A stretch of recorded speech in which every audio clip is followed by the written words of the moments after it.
بسم اللہ والحمد للہ والصلاة والسلام علی رسول اللہ اما بعد اعوذ باللہ من الشیطان الرجیم بسم اللہ الرحمن الرحیم ادع الی سبیل ربک بالحکمۃ والموعظۃ الحسنہ وجادلہم باللتی ہی احسن۔ محترم حاضرین، ایک مسلمان کو 4 چیزیں سیکھنا ضروری ہے۔ پہلے علم، دوسرے نمبر پر اس علم پر عمل کرنا، تیسرے مرحلے میں المرتبہ الثالثہ کے طور پر ذکر کیا الدعوۃ الیہ، وہ علم جس کو سیکھا ہے اور پھر عمل بھی کیا، عمل کرنے کے بعد ابھی ہماری ذمہ داری مکمل اور پوری نہیں ہوئی، بلکہ ہم پر یہ فرض عائد ہوتا ہے کہ دوسروں کو اس کی طرف بلایا جائے۔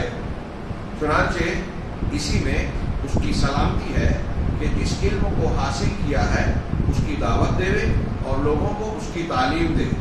اگر ایسا کرتے ہوئے بھی ایک آدمی علم سیکھ رہا ہے، دعوت دے رہا ہے، لیکن اس پر عمل نہیں کر رہا ہے یا اس کی نیت اللہ واسطے نہیں ہے، ان دونوں شکلوں میں اس کے لیے بہت بڑا گھاٹا اور نقصان ہے۔ جو شخص علم کو سیکھتا ہے اور اپنے آپ کو علم سیکھنے میں تھکاتا ہے، اس کے لیے ضروری ہے کہ وہ اس علم کی طرف دعوت دے، لیکن اگر وہ عمل نہ کرے، نیت درست نہ ہو، تو جیسا کہ کہا گیا یہ بہت بڑے نقصان کی بات ہے۔ اللہ کے نبی جناب محمد رسول اللہ صلی اللہ علیہ وسلم کا ارشاد ہے کہ لوگوں میں قیامت کے دن سب سے پہلے جس چیز کا فیصلہ کیا جائے گا وہ ایسے لوگ ہوں گے۔ یہ وہی روایت ہے جس کا میں نے اس سے پہلے درس میں اخلاص کے باب میں ذکر کیا۔ حضرت ابو ہریرہ رضی اللہ تعالیٰ عنہ اس مفصل روایت کو بیان کرنے سے پہلے شروعات کرتے کرتے خوف اور دہشت کے مارے بے ہوش ہو جاتے ہیں۔ 3 مرتبہ بے ہوش ہوئے اور پھر 4تھی مرتبہ میں حدیث بیان کر پائے۔ اس حدیث میں جیسا کہ انہوں نے ذکر کیا کہ ایک وہ شخص جو علم کو سیکھتا ہے اور لوگوں کو اس کی تعلیم بھی دیتا ہے، سیکھا، تعلیم دی اور لوگوں کے لیے اپنی کوششیں کی، خود قرآن کو پڑھا، سمجھا، لیکن اسے لایا جائے گا، اللہ تبارک و تعالیٰ کی طرف سے اس نعمت کی پہچان کروائی جائے گی کہ اللہ نے تم کو یہ نعمت دی کہ تم کو علم سے نوازا۔ چنانچہ پوچھے گا اللہ تعالیٰ کہ تم نے جو علم سیکھا اس پر کتنا عمل کیا، کیا عمل کیا؟ تو وہ جواب دے گا کہ تعلمت العلم وعلمتہ، میں نے علم کو سیکھا اور لوگوں کو سکھایا، حالانکہ اور یہ کام اس نے کیا ہوگا، اور کہے گا کہ میں نے تیرے لیے قرآن کو پڑھا، لیکن اس کا مقصد اور مراد کیا ہوگا کہ اے پروردگار تیرے لیے علم کو سیکھا اور اس پر میں نے عمل کیا، پھر تیری وجہ سے میں نے سیکھ کر عمل کر کے لوگوں کو پہنچایا۔ اللہ تعالیٰ کہے گا کذبتا، تو نے جھوٹ کہا، لیکن بلکہ معاملہ یہ تھا کہ تو نے علم اس لیے سیکھا کہ لوگ تجھے عالم کہیں، تجھے قاری کہیں، علامہ ہے، بہت بڑا عالم ہے، ایسا ہے، اور جو تو چاہتا تھا وہ ہو گیا دنیا کے اندر۔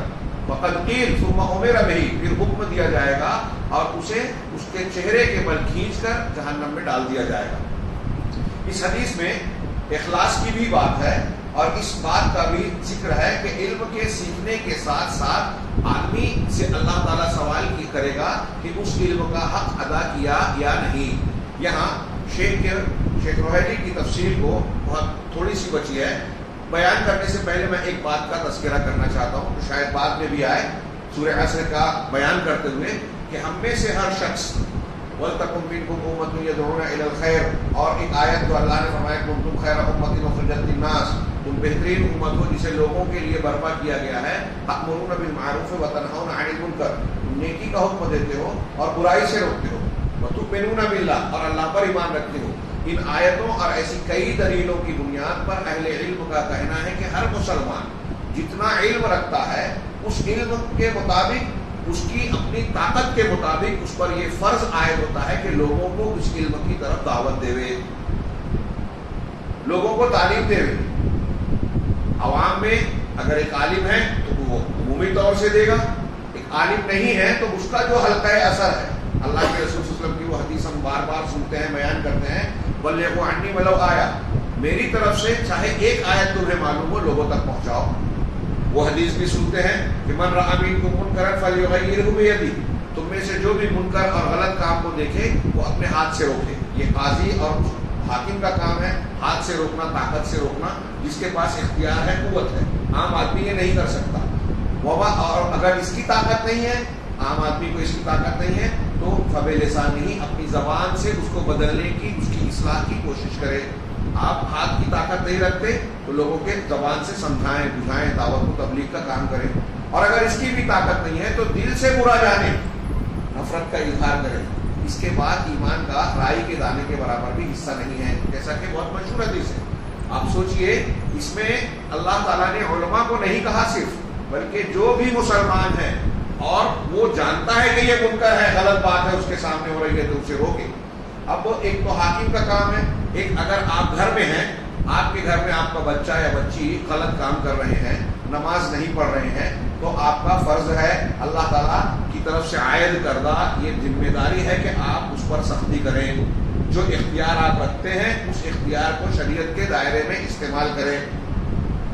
شوہر بیوی کے لیے اور پھر بچوں کے لیے، اور عورت اب بیوی بھی اپنے گھر میں بال بچوں کے لیے اچھی تربیت کا، اور جو جانتی ہے دین کی باتیں وہ اپنے بچوں کو سکھانے کی مکلف ہے.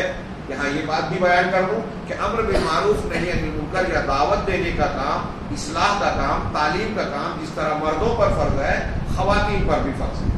یہ الگ بات ہے کہ ان کا دائرۂ کار مردوں کے مقابلے میں مختصر ہو سکتا ہے. قرآن کی آیت ہے سورۃ توبہ میں، والمؤمنون والمؤمنات بعضهم اولیاء بعض یأمرون بالمعروف وینہون عن المنکر ویقیمون الصلاۃ ویؤتون الزکاۃ ویطیعون اللہ ورسولہ اولئک سیرحمهم اللہ. یہ مومن مرد اور عورتیں ایک دوسرے کے دوست ہیں، اولیاء ہیں. مرد کے ساتھ عورتوں کو بھی کہا گیا. اب یہ ولایت، یہ دوستی، یہ تعلق اور رشتہ کیسا ہے؟ اللہ نے آگے فرمایا، یأمرون بالمعروف وینہون عن المنکر، وہ نیکیوں کا حکم دیتے ہیں اور برائیوں سے روکتے ہیں. مرد بھی اور خواتین بھی. اگر آپ اسلامی تاریخ پڑھیں، اللہ کے رسول صلی اللہ علیہ وسلم کا وہ دور جو مکہ کا انتہائی شدید اور سخت تھا، جس میں کوئی شخص کلمہ پڑھتا تھا تو پورا مکہ اس کے خلاف ہو جاتا تھا، اس ماحول میں بھی آپ کو بعض صحابیات، مسلم خواتین ایسی ملے گی جو چوری چھپے گھر گھر جا کے، مثال کے طور پہ حضرت عباس، ابن عباس رضی اللہ تعالیٰ عنہ کی والدہ، حضرت عباس کی بیوی، کیا نام تھا ان کا، انہوں نے ام الفضل کہتے ہیں، ان کی کنیت تھی ام الفضل.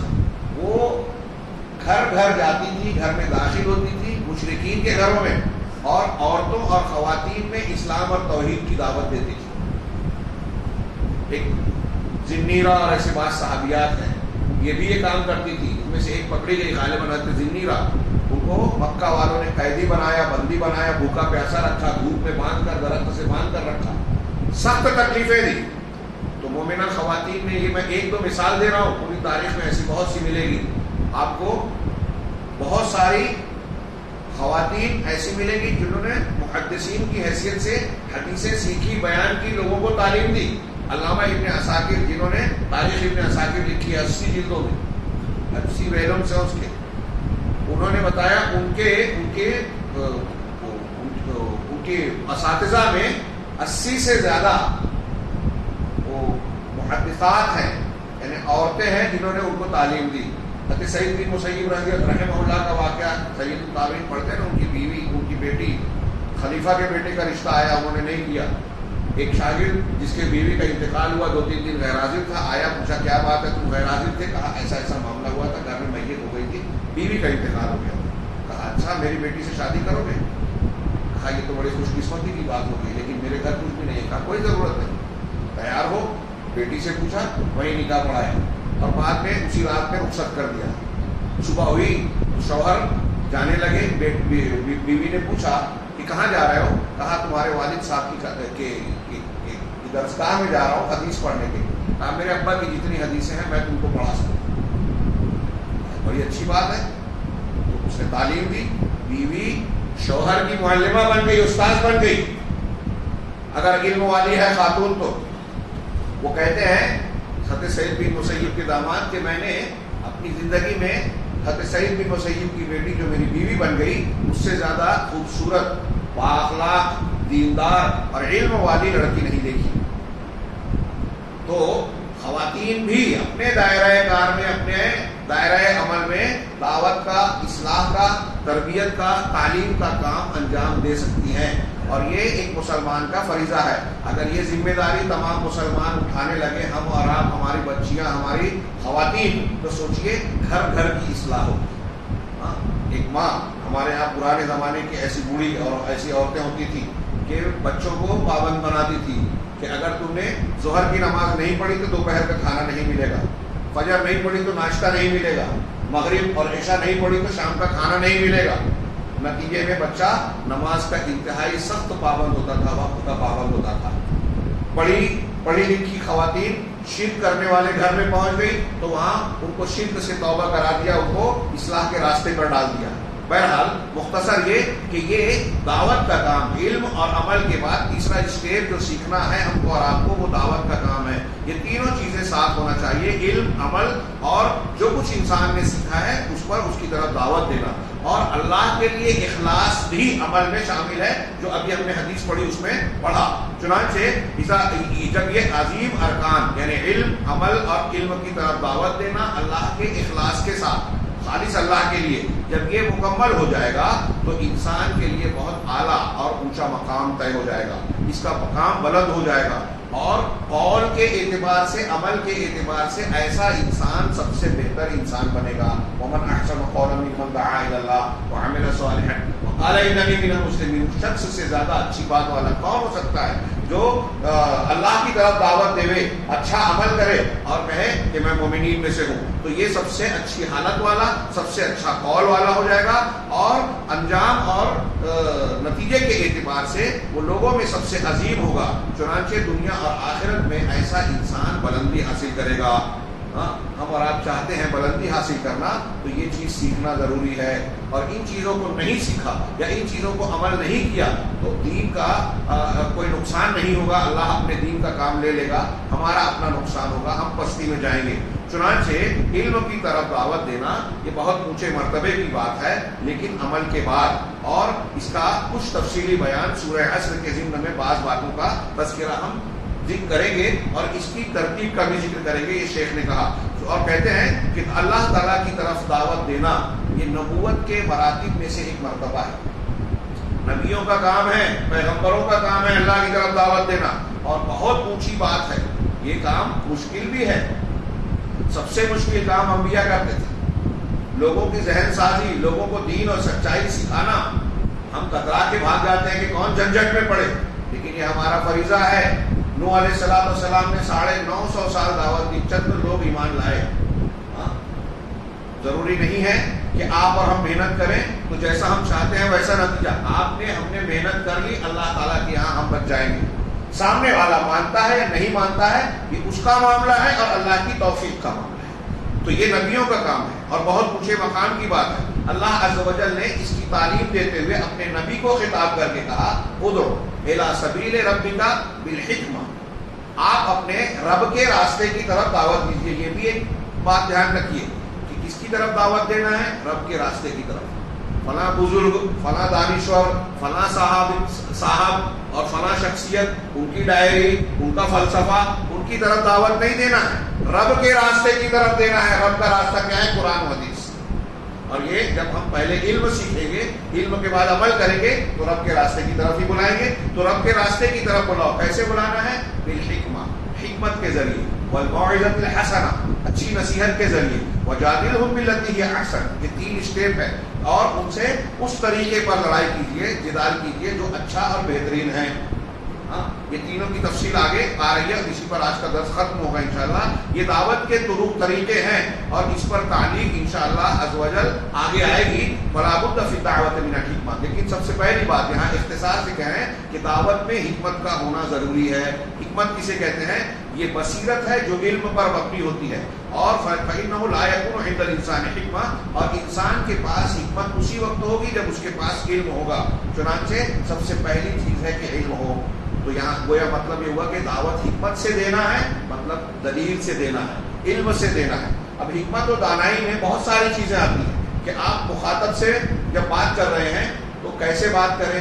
وہ جو سمجھ سکتا ہے ویسی بات کریں، نرمی سے بات کریں. اللہ تعالیٰ نے حضرت موسیٰ اور حضرت ہارون کو فرعون کے پاس بھیجا تو کہا قولا لہ قولا لینا، اس سے نرم بات کر. فرعون کتنا سرکش انسان تھا اور موسیٰ علیہ السلام اور حضرت ہارون پیغمبر تھے، لیکن ان سے کہا گیا کہ نرم بات کرنا. تو یہ بھی حکمت کا پہلو ہے کہ ہم نرمی سے بات کریں، ضرورت پڑنے پر سختی اختیار کریں، جہاں جیسی ضرورت ہو ویسا معاملہ اختیار کیا جائے، مخاطب کا لحاظ کیا جائے. اور جو کبھی کبھی ایسا ہوتا ہے کہ مثبت بات پیش کرنا ہے، کبھی منفی بات پیش کرنے کی ضرورت پیش آتی ہے، تو جیسا مقام ہو. جیسے ہم کہتے ہیں نا کہ بھائی ایک آدمی یہ کہتا ہے کہ آدھا گلاس خالی ہے، تو دوسرا کہتا ہے کہ نہیں آدھا بھرا ہوا ہے. بات دونوں کی صحیح ہے، لیکن دونوں الگ الگ ناحیے سے بول رہے ہیں. چنانچہ حکمت کا جیسا تقاضا ہو وہ اختیار کیا جائے. اور حکمت کے سر فہرست سب سے بہترین حکمت قرآن اور حدیث ہے. لہذا قرآن و حدیث کا علم سیکھ کر اس کی روشنی میں دعوت دیجیے، اس سے بہترین اثردار کوئی چیز نہیں. دوسری چیز والموعظۃ الحسنہ، اچھی نصیحت. یہ کیا ہے کہ لوگوں سے اس انداز میں خطاب کیا جائے جو ان کے لیے مناسب ہو، ان کی سوجھ بوجھ کے لحاظ سے بالکل درست ہو.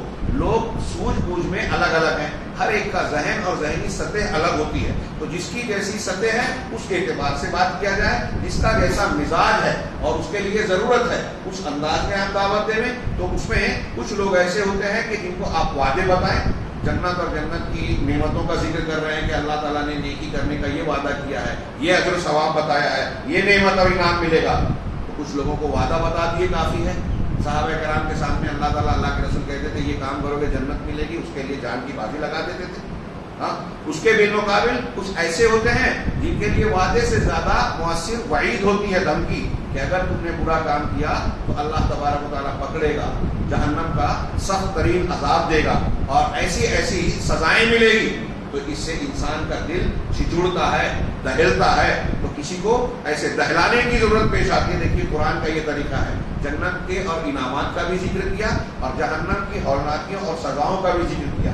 ایک شوق دلاتا ہے، ایک خوف دلاتا ہے. تو جیسی جس کی دونوں انسان کے اندر دونوں جذبات ہیں، تو جہاں جس جذبے کی زیادہ مفید ہونے کی امید ہو وہاں اس کا تذکرہ کیا جائے. وَمِنَ النَّاسِ، لوگوں میں کچھ ایسے ہیں جن کے ساتھ نرمی کا برتاؤ کرو تو بہتر ہوتا ہے. کچھ ایسے ہوتے ہیں کہ ان کے لیے نرمی مفید نہیں ہوتی بلکہ ان پر سختی کرنا پڑتی ہے. جیسا کہ میں نے ابھی بیان کیا تو موعظۃ الحسنہ میں یہ بھی آ گیا کہ جنت اور جہنم کا ذکر کیا جائے، نرمی اور سختی کو اپنے اپنے مقام پر استعمال کیا جائے. تو موعظۃ حسنہ اپنے مقام پر واقع ہوگی اور جیسا جہاں مرحلہ ہوگا اس کا استعمال کیا جائے گا. تیسری چیز جادلوا باللتی ہی احسن، کہ جو بہترین طریقہ ہے اس اعتبار سے آپ جدال. اگر کبھی دعوت دینے میں کوئی ہم کو مخالف مل گیا، بات نہیں مان رہا ہے، جھگڑا کر رہا ہے، تو اللہ نے کہا کہ اچھے ڈھنگ سے جدال کرنا ہے. ہم کو ہار جیت کی وجہ سے دعوت کا کام تو نہیں کرنا ہے.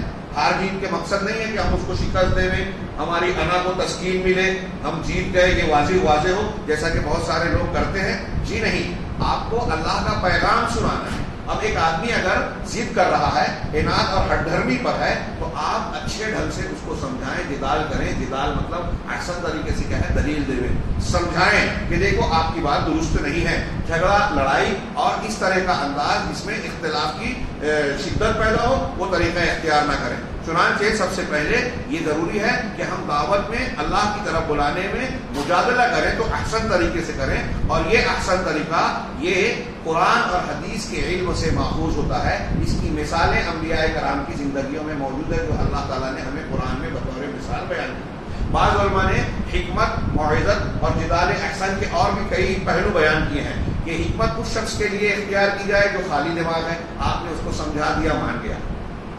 کچھ ایسے ہوتے ہیں اور حکمت وہ چیزیں ہوتی ہے جو انسان کی عقل کو اپیل کرتی ہے، شعور اور سمجھ کو. جبکہ موعظت حسنہ ان لوگوں کے لیے ہے جو تردد میں ہے، ایک، اور دوم یہ کہ ان کے دل کو خطاب کرتی ہے. کچھ باتیں ایسی ہوتی ہیں جو انسان سننے کے بعد سوچتا ہے، غور کرتا ہے، یعنی اس کی عقل کو خطاب کرتی ہے. اس میں حکمت اور دلیل کی بات کہ دیکھو غور کرو، آسمان پر، زمین پر، ان چیزوں پر غور کرو، یہاں دماغ کا استعمال ہو رہا ہے. کچھ چیزیں ایسی ہوتی ہے جس سے انسان کے جذبات کو پر ضرب لگتی ہے. وہ جیسے جو میں نے کہا نا کہ دل دہل جاتے ہیں، دل میں شوق پیدا ہوتا ہے. یہ موعظت حسنہ ہے. آپ جنت کا ذکر کریں، جہنم کا ذکر کریں تو انسان کے دل اور جذبات کو خطاب ہوتا ہے.